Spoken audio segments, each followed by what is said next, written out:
The US and Kenya will have an introduction, and then we'll present some statistics on the US-Kenya. We have a 10-year analysis of the kind of trade we've had and our trade volumes. Then we'll show the timeline of the negotiation process. Then we'll give highlights of the strategic trade and investment partnership highlights, and then we'll have why now, because we need to know why both governments have been interested in negotiating a bilateral arrangement. So US and Kenya have had diplomatic relations since 1964 when Kenya became a republic. We have engaged in various sectors from security to trade to regional cooperation. So the US-Kenya relationship is not new. And then Kenya also, whose status as an East Africa business and financial transportation hub, has generated a lot of interest from US corporations. Recently, we've seen Microsoft, we've seen Google, in organizations in the tech firm, also in the pharmaceutical industry. They have huge investments here in Kenya. And then we also know that Kenya has been trading with the US under the AGOA, the Africa Growth and Opportunity Act, which came into place in 2000. And it has been the main vehicle for trading between Kenya and US. AGOA is a unilateral trade preference program that provides duty-free access to over 1,800 exported goods from sub-Saharan countries that meet certain eligibility requirements. And then also AGOA is a build-up on the Generalized System Preference, GSP, which also has more than 5,000 product lines that eligible countries, including sub-Saharan countries, can export goods to US. In total, we have more than 6,800 products that are eligible to export goods to US. So as you can see, Kenya has been a leading non-oil exporter to the US and AGOA. Most countries in sub-Saharan, the main leading countries in sub-Saharan African countries mostly export oil. That's Nigeria, Ghana, Angola, but with the exception of South Africa, which exports vehicle parts, jewelry, and ferroalloys, Kenya is the other country which is also a non-leading oil exporter, where we mostly export apparel, coffee, macadamia nuts, tea, among other goods. So as you can see, over the years, AGOA has become the main channel for which Kenya has been exporting its goods. It started in 2000, and in 2000 there was very little trade volumes between Kenya and US. But as AGOA took place, the export volumes between Kenya and US grew over the years, and also the share of exports utilizing AGOA has also been rising steadily over the years. Then we also have a small share, almost negligible share, that has been using the Generalized System Preference to export goods. And then we also have no program claimed, which mostly uses the Most Favored Nation Principles, MFN, under the WTO. So, but over the years, AGOA has been the main export channel for Kenyan goods.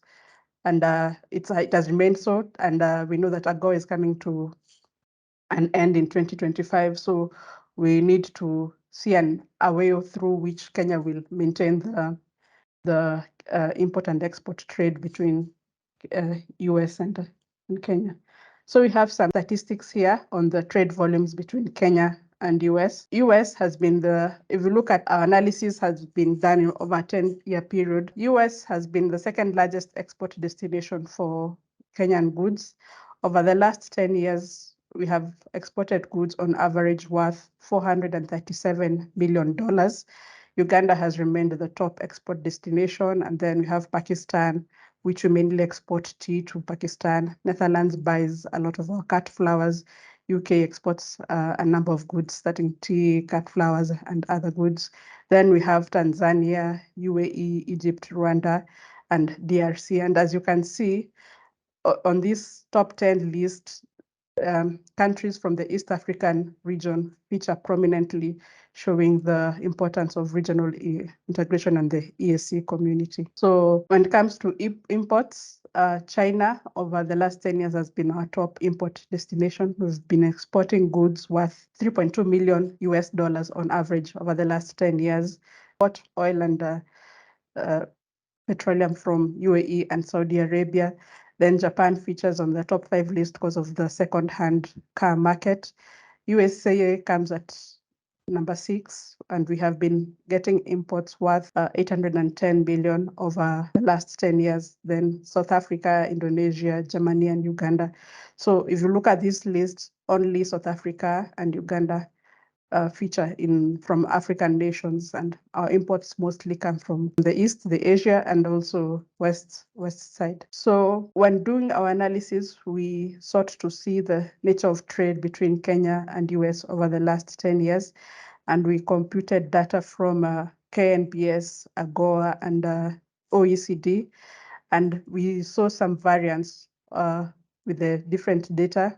With KNBS, it shows that we've been having a trade deficit all through from 2012 to 2021 in our trade with the US. And 2014 and 2015 features prominently because we bought some planes from US during that time. But the rest of the years, we've had a small deficit. This data is different from AGOA, which shows we've had a trade deficit between US and Kenya from 2012 to 2015. And then from 2016 to 2021, we've been having a trade surplus. So that's something that we are investigating and doing further research about to know how comes there's a different sets of data that shows different interpretations. Using the KNBS data, we see that we've been having a deficit, but when using the AGOA data, we see that we have a deficit for the first 4 years from 2012, and then the rest of the years we've been having a surplus. When we look at OECD data, it shows that we've been having a deficit for just a small number of years, and then the rest of the years we've had a trade surplus. OECD data missed the 2015 common feature with the other two data, that is the US, the AGOA data and the KNBS data, because OECD states that we had a trade surplus. But when you look at AGOA data and KNBS data, we see that we had a trade deficit. So OECD, I think, missed something on that. And then on the rest of the years, OECD shows that we have a surplus apart from 2021 and 2013, 2020, and 2012. So if we look at the kind of goods that we trade with between US and Kenya, that shows the kind of data we've seen above. From a 5-year trend analysis, we've seen that we mostly import high-value capital goods from US, and then we export raw materials and apparel to US. So the HS code 84 stands for machinery, mechanical appliances, computers, spark ignition engines, pulley system. So that's the top product that we imported from US in 2017. HS code 88 stands for planes, helicopters, spacecraft. And then 1001 is wheat. That's something of interest to note, that we also import food from US. We imported wheat. Then 48 presents paper and paperboard, articles of pulp, craft paper, and coated paper. So all manner of paperwork we also import from US.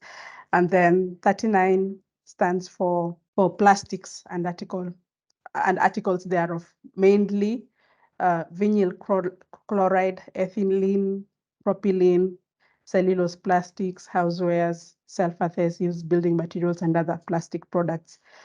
HS code 30 stands for pharmaceutical products.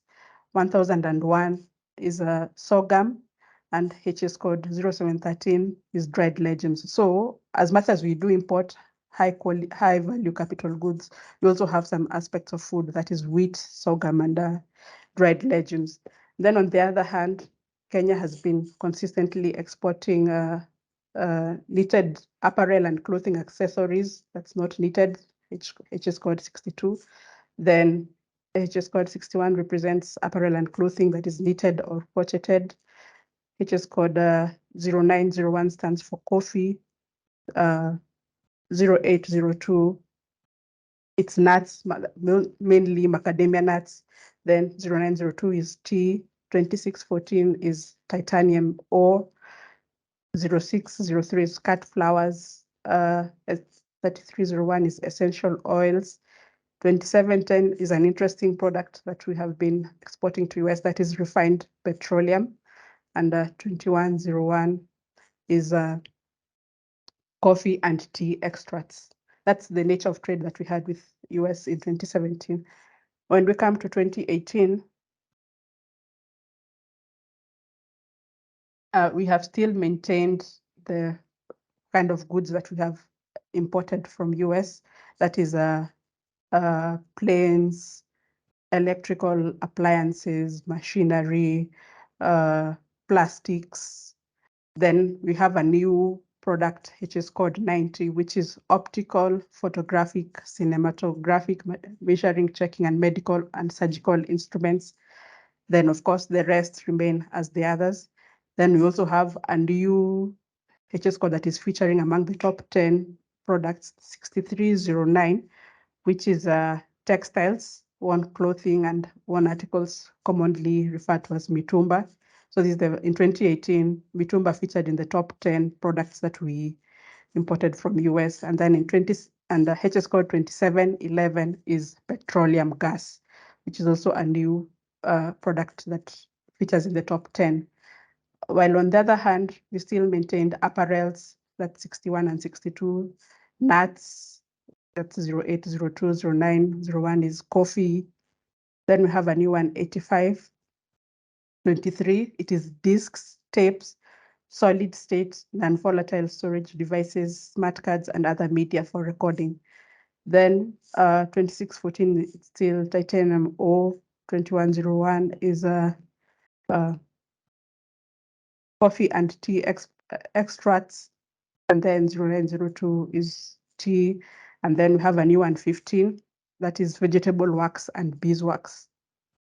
2019, still the same, but the order changes. We've seen plastics comes to the second most imported product from US, that is vinyl chloride, ethylene, propylene, cellulose, and all that stuff. And then the rest remain as the other years.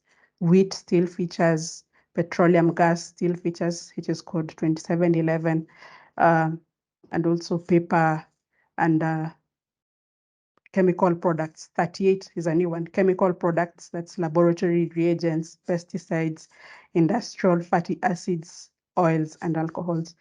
On the other hand, Kenya still maintains that apparels. Then we have a new titanium ore, nuts, coffee, and then refined petroleum comes among the top 6. It's the 6th most exported value product, from Kenya to US. Then we have essential oils. Then we also have 6704, a new something that's featuring for the first time in the top 10, that is wigs, false beards, eyebrows and eyelashes, switches, and the likes of human hair and animal hair, which is an interesting product that is featuring on our exports. Then 0603 is cut flowers. Then when we go to 2020, everything still remains as it is, but what changes, remember 2020 was a pandemic year. So having that in mind, trade volumes went really down because of the lockdowns and all the things that happened in 2020. But we have petroleum gas as the second most important product from US in 2020. And we also had chemical products also featuring prominently, and plastics. 85 is electrical appliances, machineries, and then 90 also, which is optical, photographic, cinematographic, measuring and checking, and medical instruments also came in. And then 48, of course, it's paper. And then 21 is other edible preparations, which is a new product, other edible preparations, sauces and seasonings. Then, of course, 0713 is dried legumes. On the other hand, we still maintained with apparels, titanium ore, macadamia nuts, essential oils, and then we still have refined petroleum. And then we also have coffee and tea extracts, 2620, which is a new one. It's a non-iron and steel slag, ash, and residues. And then 0902, of course, it is tea. In 2021, petroleum gas comes as the most imported product from US, then followed by the rest. But yeah, we've seen the changes. Then also optical, photographic, cinematographic, measuring, checking, and medical instruments also features prominently. And pharmaceutical products comes in as the fourth most imported product. And we know we've got vaccines during this period from US. So that's why it's featuring prominently. Then on the other hand, Kenya still has apparels, macadamia nuts, coffee, titanium ore, refined petroleum still features, then essential oils. And then we have a new product, the last one, HS code 95, which is toys, games, sports requisites. In particular, it was fishing equipment. We imported a lot of fishing equipment, the bird decoys for exports to US. So I'll invite my colleague Emmanuel to take over from here and show you the timeline of the negotiation process and the rest. Thank you.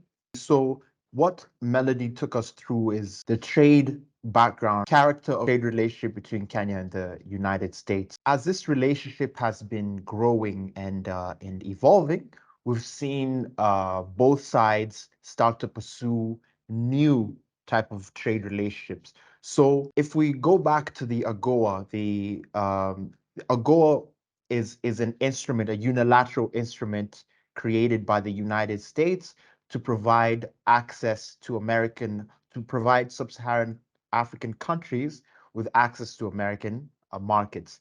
And so the American side opens up their markets without asking for any more say reciprocal arrangement with these African countries, anything without asking for anything beyond what already exists, what is already covered, say, under the World Trade Organization. And the objective there was that by opening up American markets to sub-Saharan African countries, then sub-Saharan African countries could exploit that opportunity and generate economic growth. And so this was an instrument ultimately to both trade with sub-Saharan Africa and also to provide an opportunity for development of these sub-Saharan African states. Now, one observation is that in although on the one hand, Kenya, for example, has Kenya's trade with the United States has been Kenya's exports to the United States have been quite facilitated by AGOA. I mean, you saw the chart that was presented by Melody that showed that a very important share of Kenya's exports to the United States were made under AGOA. And you can see that on say, you take that on average, our exports to the United States last about 10 years have been right around $400 million. And then an important majority of that has been made under AGOA. And then when you zoom into AGOA, you see that a lot of the exports made by Kenya through AGOA were made in textiles. So that means that Kenyan trade relation with the United States has actually been beneficial in a way to Kenyan manufacturing. Now, how beneficial it has been is another question. But let's remember that Kenya's manufacturing share of GDP is just about 8%. Kenya is just about 8 years away from what is supposed to be the Vision 2030 milestone, so that basically saying that by the year 2030, Kenya is supposed to be a higher middle income country. So what does that really mean when you get down to the bones of the issue? Is that one interpretation And one objective, you could say, is that Kenya's manufacturing share of GDP is supposed to have grown to right around 25%. Right now, it's at 8%. This number, when it's just shared in such a way, in such a manner, sounds like, it sounds like getting to 25% is not so difficult. But when you consider that those countries that did industrialize, took, say, 30 years to change their manufacturing share of GDP from that small, wherever it might have been, to 20, 25%, then this is, in fact, very, very difficult. In fact, if I was to give a quick conceptual image of this transformation, it would be like setting your New Year's resolution to run a marathon, not doing anything about it for the whole year until November or December, and then deciding on the 25th that, hey, you know what, I'm gonna start training for that marathon after all. You're not going to be as successful as you would have been. Now, we take ourselves to the Ministry of Trade, right? The Ministry of Trade should have been pursuing trade relationships that feed into this objective. If you believe in, say, statism or a developmental state, or an arrangement that has the state directing development and being very hands-on in terms of the type of policies it pursues to move towards structural transformation. Whether you believe in that or just that the government should be doing everything to create an environment conducive to trade, to development and structural transformation, in both cases, we can at least agree that the trade relationships pursued, should be increasing both producer and consumer welfare. Now, finally, when it comes to negotiating these trade agreements, it should always be remembered that the world in which you can negotiate a trade agreement that is purely win-win for both sides is a fictional world. It exists in the imagination, almost with unicorns and other imaginary ideas. Why? When Kenya exploits AGOA, Kenyan producers benefit and American consumers benefit, right? When the United States comes back and pursues its a new trade arrangement with Kenya and looking for opportunities to invest in Kenya, opportunities that would, in a sense, benefit American suppliers, or the supply side, or the producer side, right, and their producer welfare. It's, in a sense, a response to this desire to pursue the interests of American producers who have not necessarily been covered under AGOA, right? So AGOA wasn't purely a win for the United States, but AGOA benefited American consumers and Kenyan suppliers, right? Some part of that equation was not covered. Now, on 6th February, in February 2020, then Kenyan President Uhuru Kenyatta flies to the United States, and he meets then American President Donald Trump. And part of their discussions veer towards the subject of trade. And they make an announcement to pursue some kind of a new trade relationship. And over time, this pursuit emerges as the Kenya-US Free Trade Agreement, right? Free trade agreement will reduce restrictions on both sides, for both Kenyan supply and demand side, and then the American supply and demand side, in terms of giving say, both American consumers and American producers or suppliers and investors, the investment side, access to Kenyan markets. By 17th March 2020, the Office of the United States Trade Representative submitted a formal notification to the US Congress, right? You can imagine that they're sitting there and they're saying, look, since AGOA was installed, ratified, and Kenyans and other African countries started trading under AGOA, Kenya has gotten noticeably wealthier, right? And so what this means is that one interpretation of this evolution of events is that there could come a time when the United States side decides that perhaps Kenya doesn't is no longer and other African countries that are getting wealthier should not be given the benefits of AGOA. Add to this that other countries around the world, say even in Latin America, have been looking at AGOA and saying, look, this doesn't seem right and fair for us, right? So there's pressures mounting against AGOA. This environment, at least from my perspective, kind of informs the decision and the direction that the Kenyan government took to pursue a new trade relationship with the United States, and and on the American side, this also informs to me their own decision to pursue a new trade relationship.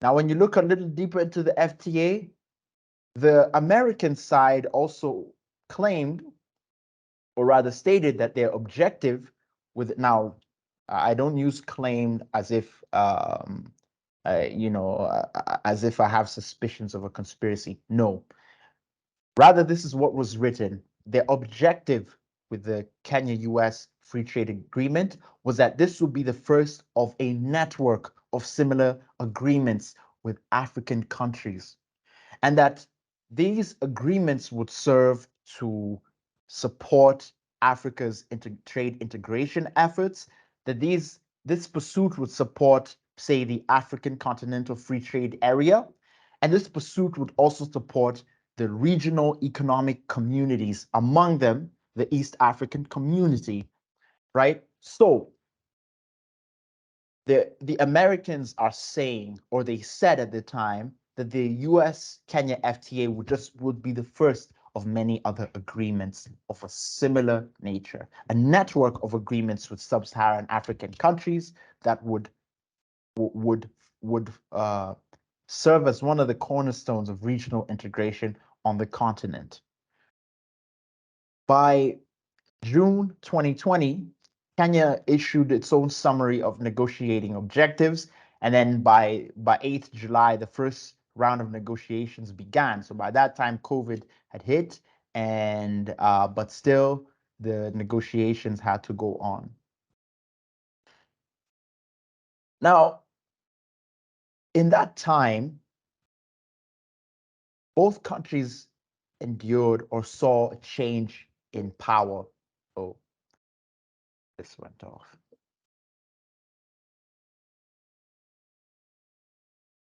Okay, thanks. Sorry, people. Yeah, we lost the connection there for a bit. Okay, go on. Okay. Yes, I hope the slide is still up and visible. Okay, great. Yes, it is. Go ahead. So now, by the year 2022, both the American side and the Kenyan, both America, the United States, and Kenya had saw new administrations come to power. The American side, you had the Biden administration, and on the Kenyan side, you had the administration of President William Samoei Ruto. Now, the U.S. Ambassador Tai led a delegation to Kenya. This delegation was comprised of teams from the United States Trade Representative. Now, this team came and they visited Kenya. They attended the inauguration ceremony of the current Kenyan president, and then they pursued negotiations. So by this time, the free trade area had changed, and it became the Kenya-US Strategic Trade and Investment Partnership. One interpretation of this change has been that the FTA became a bit too controversial. Now, the STIP, or the Strategic Trade Investment Partnership, is pursuing negotiation and an agreement on 10 or it's 12 matters, right? These range from when you look at the objectives set by the STIP, right? The objectives are actually a mix of of the United States seeking more opportunities for investment in specific sectors of the Kenyan economy, the United States seeking to access specific seeking market access for its own goods in specific sectors of the Kenyan economy, and then the United States also looking to agree with Kenya on specific areas of regulation. And then you have also some cross-cutting issues, including climate change and environment, right? Actions towards climate change and environment. You also have a focus on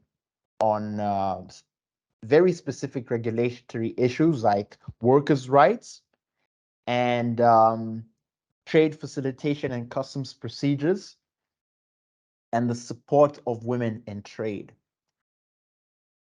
The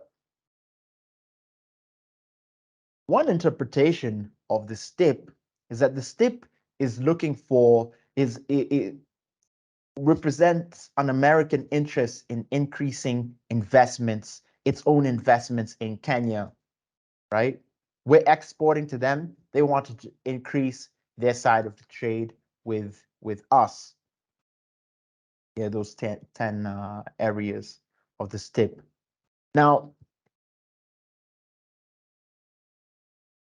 reporting about the STIP and the FTA have been hyper-focused on agriculture, specifically on the issues of GMOs, genetically modified organics, right?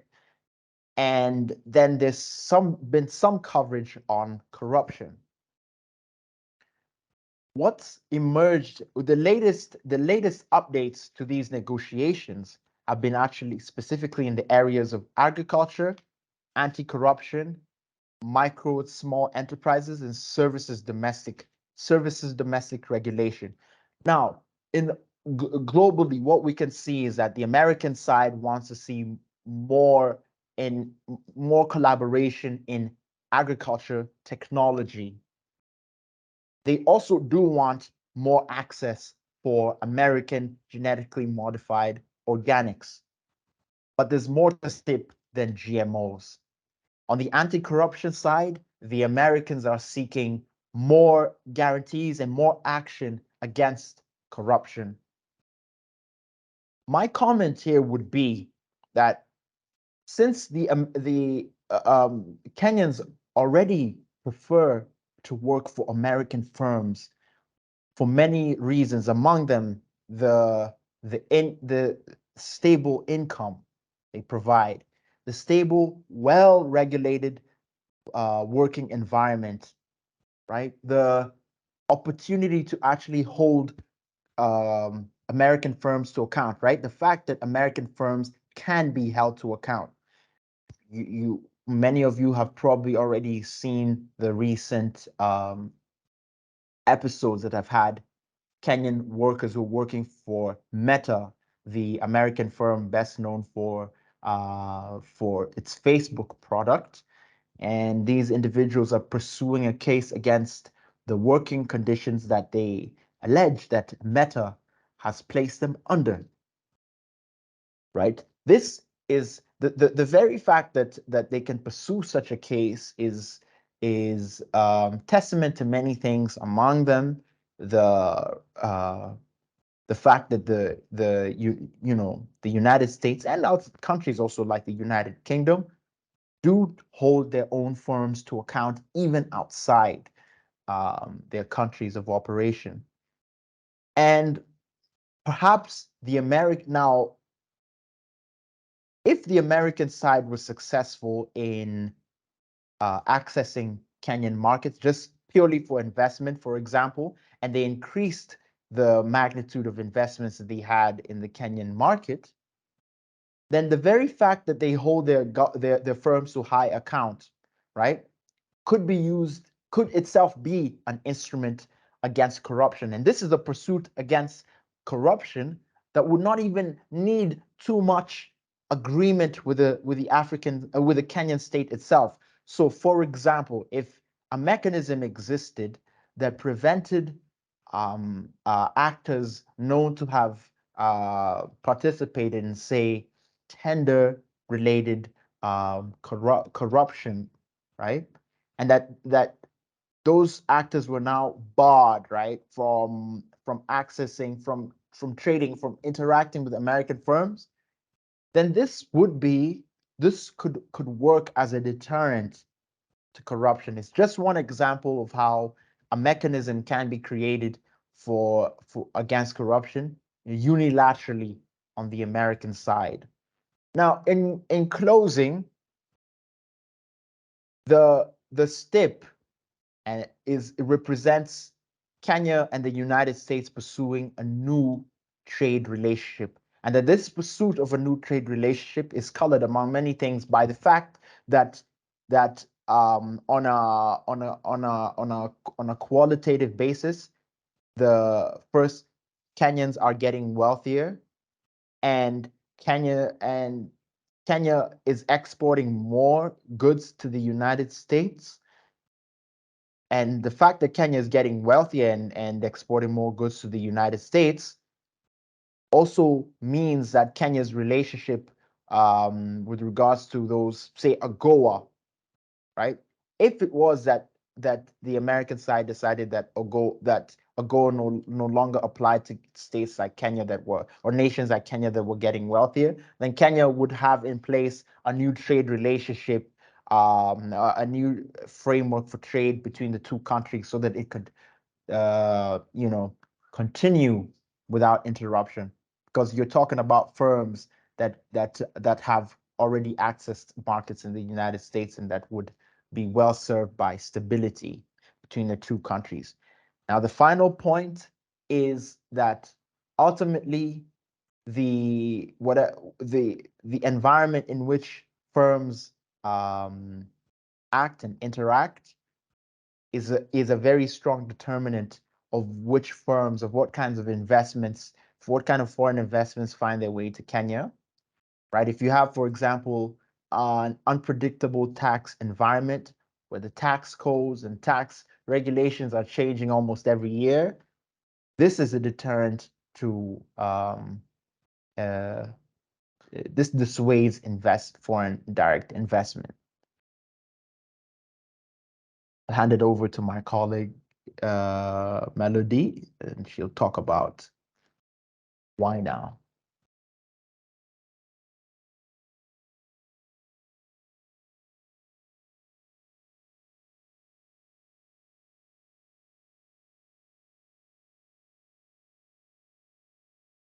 Melody? Okay, you know what? Look, I'll just finish it off actually. Yeah, Okay. I'll finish it off. So, although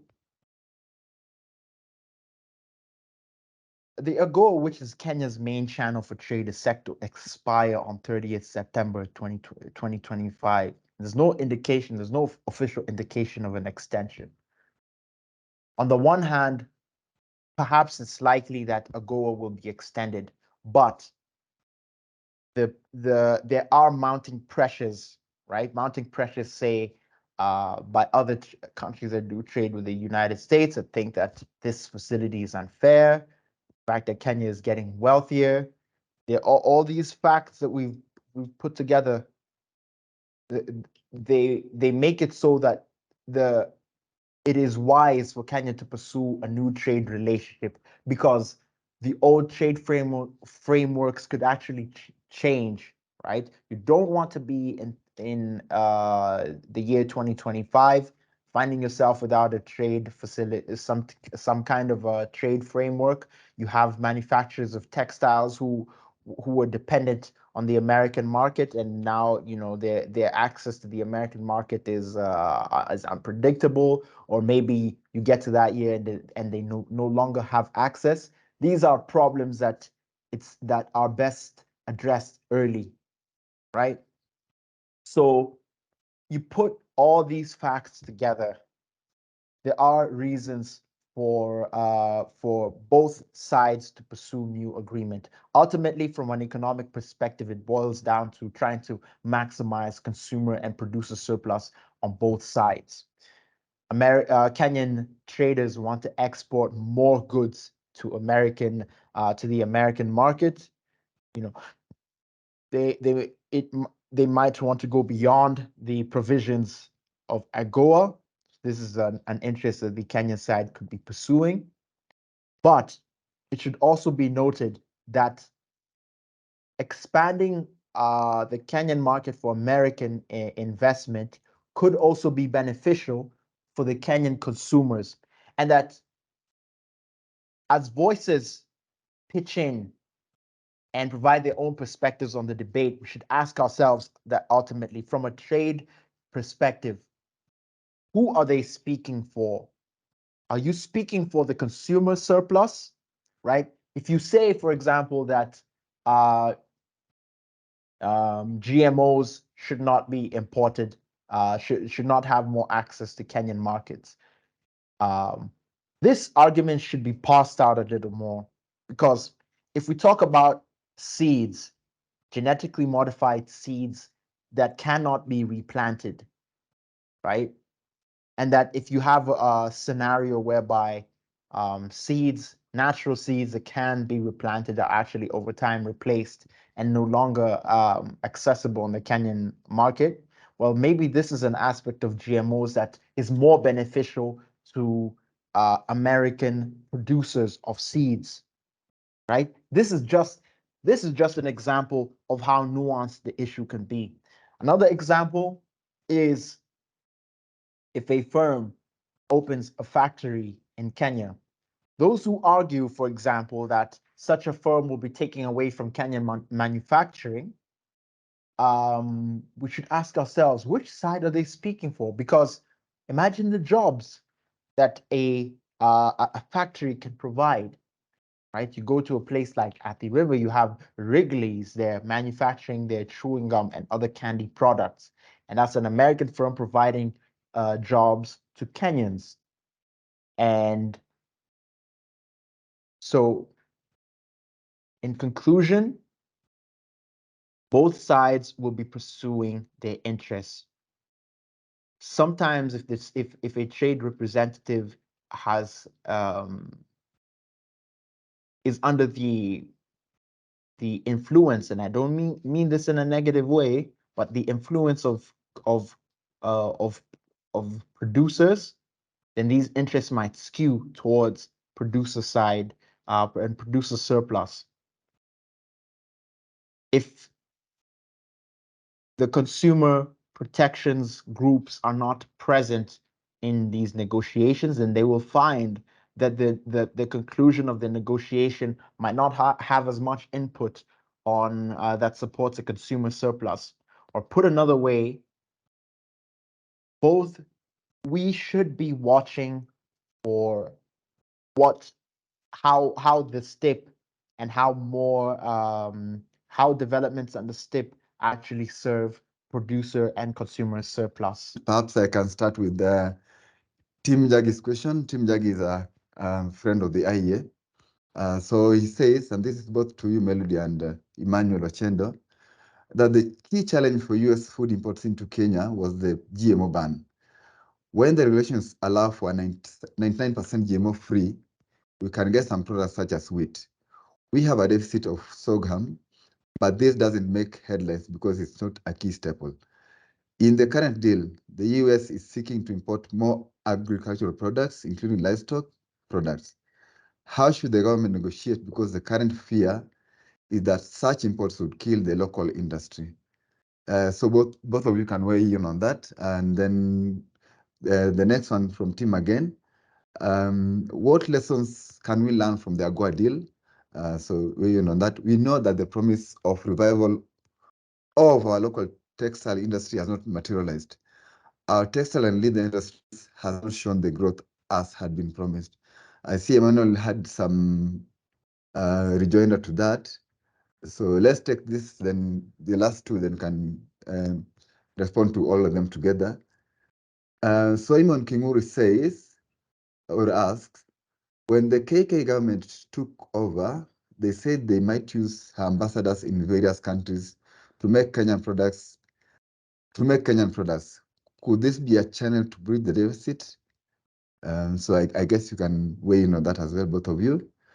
And Tim also says that, asks that what is the disadvantage of Kenya going for a bilateral agreement as opposed to the position taken by the African Union to negotiate as a bloc?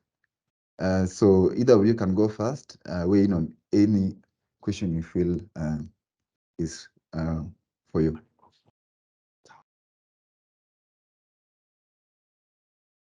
Okay, thank you for the questions. So I'll start with the last one. What is the disadvantage of Kenya going for a bilateral agreement as opposed to the position taken by African Union to negotiate as a bloc? As we know, currently African Union is pursuing the Africa Continental Free Trade Agreement, and we have seen the slow or baby steps have been made towards actualizing the AFCTA between countries. We've had sometimes where some nations were not fully in it in terms of ratification of the instruments of AFCTA. So meanwhile, as much as we have this free trade area being pursued, there's very slow progress being made at that front. But on the other hand, if we use that, the AfCFTA and the African nations negotiating as a bloc, the kind of concessions we'll receive from US is not comparable to when an individual country negotiates with the US. Therefore, of course, it's more advantageous to negotiate as a bloc as opposed to having a bilateral agreement. If you look at the size of our economies, Kenya is the 92nd largest trading partner for US, while on the other hand, US is the second, lies between second and the top 10 positions of our trading partners, as we've seen in the data. So based on the size of our economies, the kind of concessions we make and the kind of products that we are bringing on the table is completely different. But when we come in as a bloc, the kind of concessions that we can make and also negotiating power is bigger. But when we look at the slow progress that AfCFTA is making when it comes to the trade arrangements, it may not be that fast, that soon for African nations to go and negotiate these agreements together. So that's why I think the government decided to go ahead and negotiate with US in a bilateral arrangement. Emmanuel, you can weigh in on Okay. that. All right. Yeah. Manu? Yeah. Okay. So again, he said, what's the disadvantage of Kenya going for a bilateral as opposed to AU saying should negotiate as a bloc? Now, um, countries like South Africa, Nigeria are very good at pursuing their own interests, even, speaking from two sides of the mouth and saying, look, expressing disappointment when countries pursue bilaterals on their own, right? And then they themselves going ahead and pursuing their own bilaterals. I mean, ask South Africa what what policies are they pursuing when, for example, or rather, let me put it this way.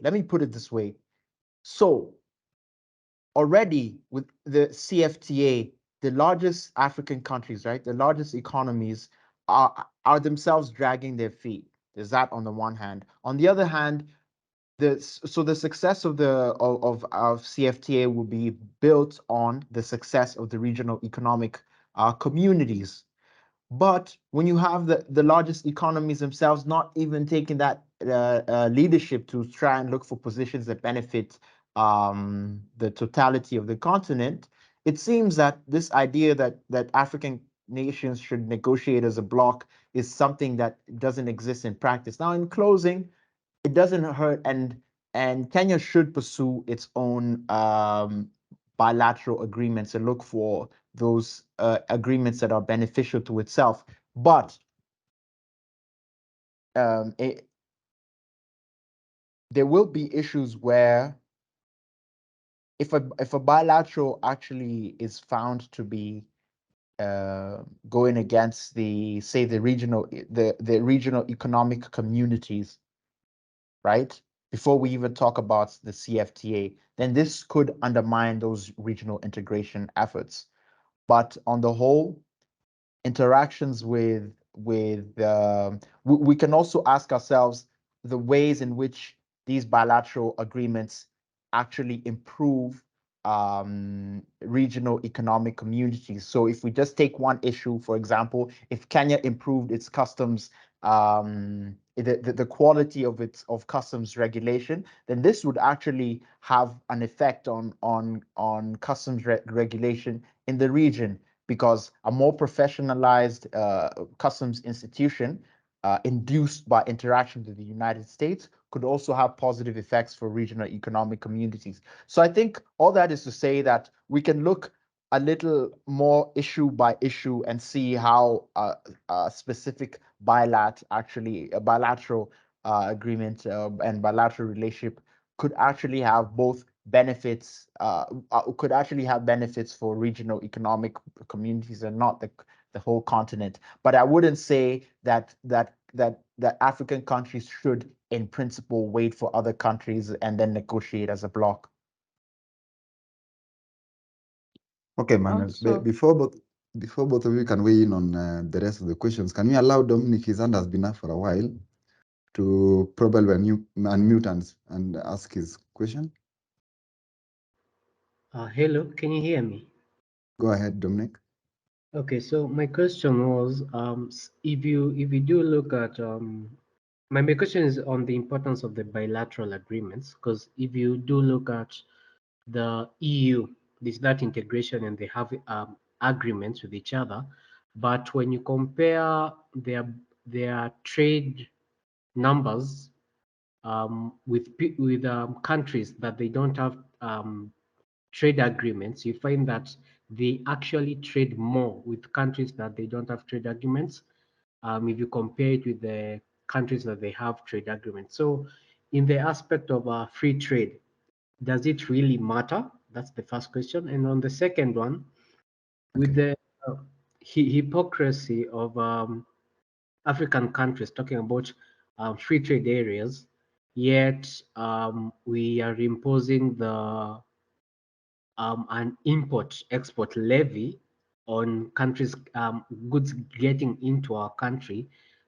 Do you find that there's a high possibility that some of these agreements will collapse based on these back and forth positions on that actually breach the concept of a free trade area? Thank you. Thanks, Dominic. Both Emmanuel and Melody can weigh in as you answer to the rest of the other questions. Yeah. So thanks, Dominic, for your question. I'll first answer Tim Jagi's question on how should government negotiate, because the current fear of such imports would kill the local industry. With the current arrangement, we've seen that producers are the ones who've mostly benefited from the unilateral trade preference that US has granted to Kenya. We've not seen much benefits from the aspects of consumers, and some of the products that we get from US, like wheat, we don't have enough local production of these products.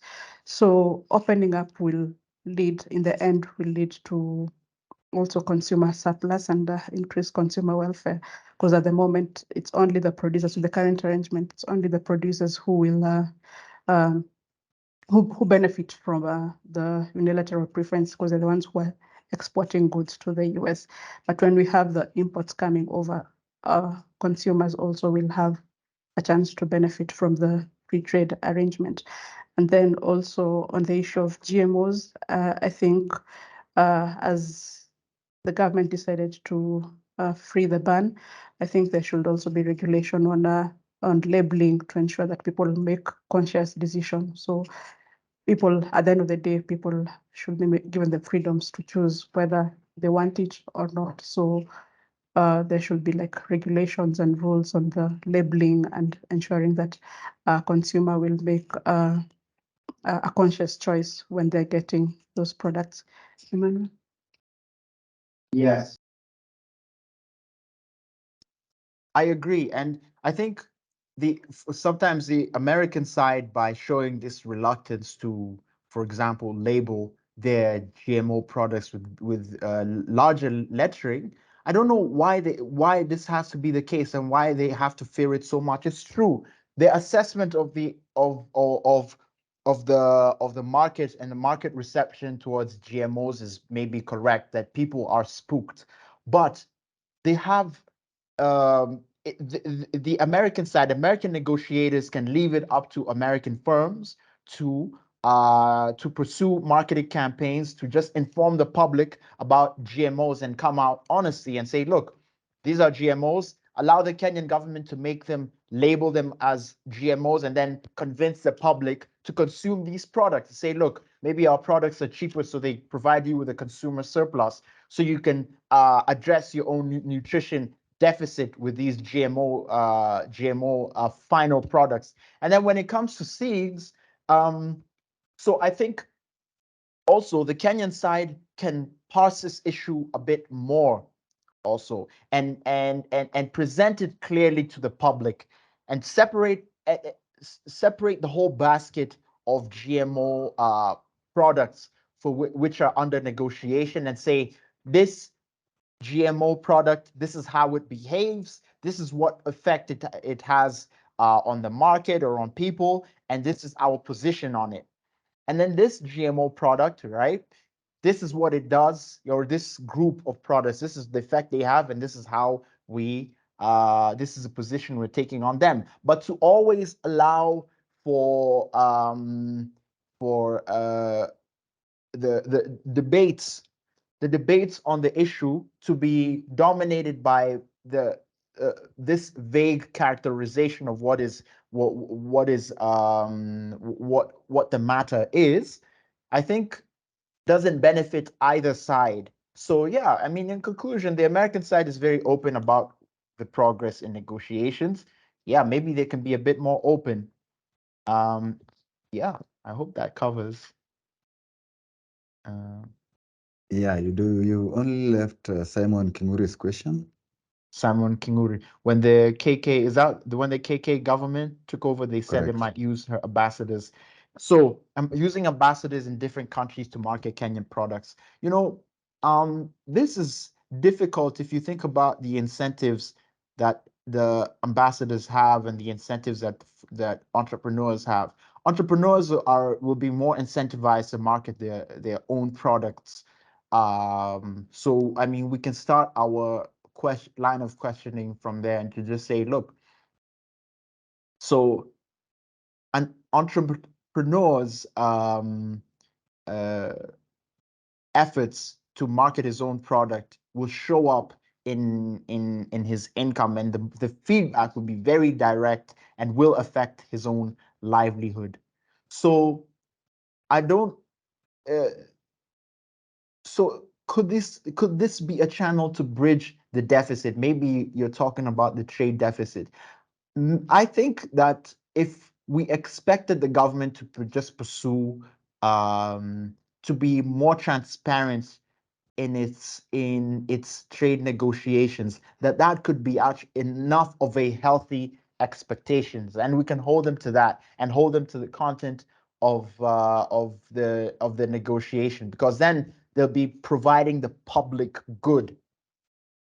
But to I know it's been done maybe in other countries too, you know, and we can probably find case studies that show where, you know, a very active promoter of exports has succeeded to some degree by having its ambassadors also serve to market its products, or its embassies serve to market its products. But if but this being a channel to bridge the deficit? I'm not too sure. I mean, in conclusion, whenever Kenya and other African governments try to promote their products, even they have shown a tendency to be a bit myopic about which products to support. And they're always marketing the same things: the tourism, the beads, traditional beads, and not very imaginative. So for us to require them to exhibit an imagination for which truly, you know, the incentive mechanism might not really be there, maybe it might be a bridge too far, but that's what I would say. Right, right. Thanks, Emmanuel. I see two hands, so let me allow Tim Jagi to go first, then Dominic will follow. Tim?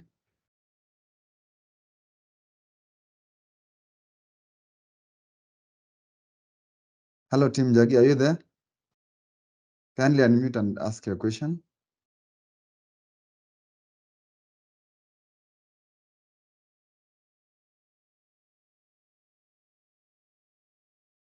All right, perhaps then we can go for Dominic first, and maybe perhaps Tim has a technical challenge. So Dominic? Oh, hello. So Yes. the previous speaker talked about the myopic view of Kenya in advertising Kenya. And how do you present these options in a way that the government can actually take them up? For example, you're trying to, for example, let's say like energy, you're trying to woo American investors in energy, yet there's a myopic view on how to finance the nuclear energy in Kenya. I do feel that I do see that the talk when it comes to new renewable energy, you have the option to invite investors in nuclear energy, but you still don't have that in place. Yet you're targeting, we have a target of getting a nuclear power plant running by 2035 or something of the sort. Yet this talk isn't being presented to such investors at this time where they are actually trying to look for other areas to expand. Do you also, so my question is, how do you pass these options, like let's say these avenues where government can actually see the other potential side where they can present these investment opportunities to whether it's European investors or whether it's American investors out there? Thank you. Okay, I want to believe this is in the context of US-Kenya trade negotiations, so perhaps if it's within the agreement, maybe Emmanuel and Melody let us know. But before you can respond to that, Tim, are you there? Okay, I can see you've written your question on the chat box. You say you are unable to unmute. So let me go ahead and ask this, and you, Melody and Emmanuel can respond to both. He's saying his question is whether the analysis can also look at what Kenya is negotiating and what advantages it can generate. For instance, a hub model such as Dubai, or the traditional models such as AGOA, similar to AGOA. So, Emmanuel and Melody, sorry, team, for that. What are your thoughts? So thanks, Tim, for your question. So yeah, this is an ongoing observatory that we are doing, tracking the negotiation agreements between US and Kenya. As we know that the process is not over. There's still more negotiation meetings that will happen in future. So yes, we'll be tracking, but at the moment, the 10 chapters that Emmanuel had presented are the ones that we know Kenya has put on the table and US has put on the table. So in future, we'll do further analysis on this, on the advantages, and also give our recommendations. Then there's also another question that Tim had asked So what lessons can we learn from the AGOA deal and the promise of revival of our local textile industry? So one thing with the AGOA deal, as much as we have been given a unilateral preference to the US market, the share of Kenya's US imports ranges from less than 1% to around 6% of total US imports. So as much as this thing has been to our disadvantage, there's not much we've done to leverage on the product lines and the benefits that we have been given. So there's more that needs to be done. And then on the issue of textiles, Kenya's cotton textile sector has been dwindling over the years. And we might decide, instead of looking at reviving the local textiles, we might look at the regional value chains that are available. With the onset of AfCFTA, there are countries that are better placed to grow the cotton, and instead of us exporting from other countries, importing from other countries like Bangladesh, we can look at the regional value chains that we can leverage on and use that to grow our African integration and also import textiles from that. Since if a country has a comparative advantage in growing cotton, then we'd rather have them grow and then have us do something that we are better at doing. And then in the end, we will gain better value for our trade agreement. Thank you.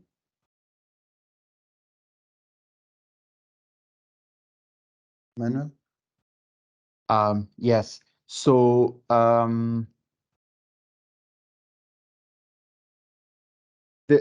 this is Tim Jangi, right? The question about whether the analysis can look at what Kenya is negotiating and what advantages it can generate, right? Hub models such as Dubai or the traditional model. Or am I responding to this question, or is it the question about cotton and cotton either? Okay. So I Either of think them, yeah. oh okay. So let's let's start from the benefits of trade and comparative advantage, right? If we don't have a comparative advantage in the production of a specific product, I mean, how is this evident? If you compare the cost of producing, say, cotton in Kenya and cotton from Bangladesh, or the semi-finished materials that are used to produce textiles, then the next tough question is whether if it is a sector that is producing that product being protected. Then the question following that is, why should those protections persist? And then the question following that is, when you remove those protections, those individuals, those actors in that sector will be hurt. Should you cushion the pain that they'll feel? And then the question following that would be, can you afford to cushion the pain that they will feel, given that there are also other sector actors who might be looking for such a kind of protection from the state. So now, all those questions being asked, when we look at the benefits of trade and who has declared unilaterally, who has unilaterally liberalized the trade, that's Hong Kong. They have unilaterally liberalized their trade, and I mean, just by one statistic, they enjoy a very high per capita income, right? So trade hasn't hurt them.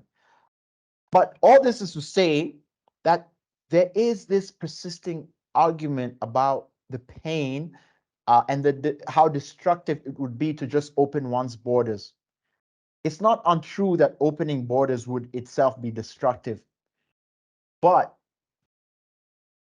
the question should always be about who's speaking, how each side is benefiting, whether we can afford to continue to protect a producer against the interests of a consumer.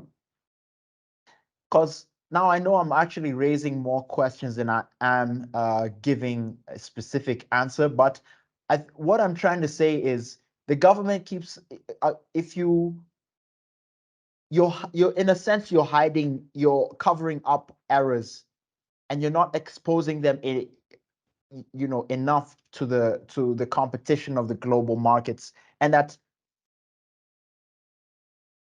if you free up, if you stop farming cotton because you're not, for example, if you stop farming cotton because you're no longer efficient in it, that frees you to pursue something else, and that should be the way to go, and so that Kenya can continue to specialize where it does. And I think that's as good of an answer I think I can give on that. And then, so whether the analysis can also look at what Kenya is negotiating and what advantages. Yeah, we should. It is good, and it will be important to take more and more of a deep dive into the trade relationship and see what other benefits can be gained. I think one area that does come to mind is, let's take semiconductors. This is an area we've also been looking into the past couple of months. And one of the findings that we have unearthed is that imports of integrated circuits are actually, there's a tariffs on imports of integrated circuits. But then but ICs, these computer chips, are an input for other goods. They're used in production of other goods. So if you impose tariffs on them, you're actually denying Kenyans of jobs. Those Kenyan electrical engineers who know how to create products like, let's say, whether it's speed governors with imports of integrated circuits, or it's these little devices that can monitor your maybe say your power cuts out, and it senses that and kicks in the generator. And all these are examples of little steps that Kenya can make to plug into the global value chain, but where Kenya is unnecessarily hamstringing itself by imposing a tariff on a good that households don't even consume. So you're penalizing households who are not going to buy ICs anyway, because you can't eat them. You can't take computer chips and put like milk in it and eat it, for example, as a household, or eat it like you do other chips. So um the question would be, why would you impose tariffs on some of these intermediate goods when they could be creating jobs on the producer side, and sometimes even creating products for the consumer side on the domestic market? So we can look into what Kenya is negotiating. We can also look into other things that maybe are not being negotiated, but are areas that Kenya can open up its trade, and we can actually explore now the hub model. I'm not sure what is meant by the hub model, but one thing that did come to mind is Singapore and Hong Kong, who have very open trade with the world, and they benefited from it. So yeah. All right. Thanks, Emmanuel, for that. Anyone has any further question, raise your hand. I don't see any in the chat box. I want to believe that we are satisfied with the presentation and the explanation and the responses to the answers to the questions we raised. So I'll allow my colleagues, Melody and Emmanuel, to have the final word as we come to a close. So thank you for joining our webinar today. I want to request you to keep track of IEA website and Twitter. Will be producing more products on the US-Kenya trade relations as the negotiation process keeps on going. Thank you. Thanks, Melody. Emmanuel? Yes, thank you so much for your interest. We invite you to continue to, come back even in a couple of months and ask more about STIP and see what else we know and we found out about that, and other aspects of Kenya's trade position with the US. And thank you so much for your questions. Keep bringing them in, especially the tough and very controversial ones. Those are usually also the most very interesting ones. So thank you, people like Tim Jangi and everyone who attended. You make it fun and interesting for us to explore, and also make it meaningful. Talking about consumer and producer surplus, So thanks. Thanks to my colleagues Emmanuel sorry, Emmanuel and Melody, for those wonderful presentations, insights, to the area of US-Kenya trade negotiations. As we come to a close, just want to thank our participants for taking your time and being with us just to share and learn on this subject. I want to mention that the IEA-Kenya is a membership organization. We do invite members, so if you are interested, please feel free to reach out to us through our social media platforms, and we'll get back to you on the modalities on how to become a member so that you can enjoy the benefits thereof.